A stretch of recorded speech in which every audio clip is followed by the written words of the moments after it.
గమనిస్తూ ఉండాలి పూర్తిగా. ఇంకా మళ్ళీ పక్కకి వెళ్లకుండా గమనించాలి. యోగ వాసిష్టంలో భుషుండు అని ఒక కాకి ఉంటుంది. కాకి దాని నుంచి యోగ జ్ఞానాన్ని బ్రహ్మజ్ఞానాన్ని తెలుసుకుందుకు వెళ్ళాడు. ఎవరండి? ఇక్కడ ఉన్న వశిష్ఠ మహర్షి. ఆయన స్థాయి ఏమిటి? ఆయన కాకి దగ్గరికి వెళ్ళాడు.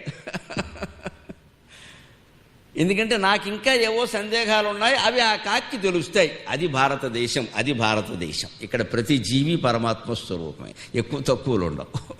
ఇంతటి బ్రహ్మజ్ఞాని వశిష్ఠుడికి ఇంకా ఏవో సందేహాలు ఉండి ఎలా తీరుతాయి అని ఆయనే అనుకుని ఏదో విచారణ చేస్తే భుషుండు మహానుభావుడయ్యా అంటే ఏదో మనిషి ఏమో అనుకున్నాడు. తీరా అక్కడికి వెడితే కాకి.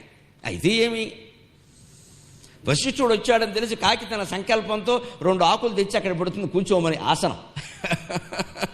అక్కడ ఆ పళ్ళ రసం తీసి ఇస్తుంది, అర్ఘ్యం. కాస్త సేవించవయ్యా.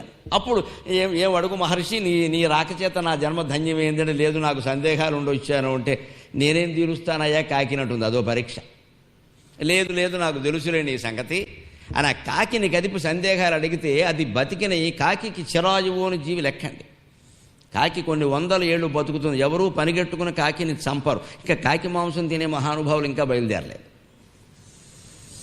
కాకిని పనిగట్టుకుని ఎవరూ చంపరు. ఒక తుఫాను వస్తే కాకి చనిపోతుంది ఆ గాలివాన దెబ్బకి. అది కనుక తుఫాను రాకుండా ఉంటే కాకి 400 ఏళ్ళు బతుకుతుంది. అందుకని కాకి చిరాయువు. పాముని ఎవరూ కొట్టి చంపకుండా ఉంటే 450 ఏళ్ళు బతుకుతుంది. కేవలం గాలి అయినా సేవించి బతుకుతుంది. 24 గంటల పాటు పాము ఏ కప్పని ఏ ఎలకని తినకుండా కేవలం వాయువు సేవించి ఉండగలదు. 2-3 రోజులు ఉండగలదు. బొద్దింక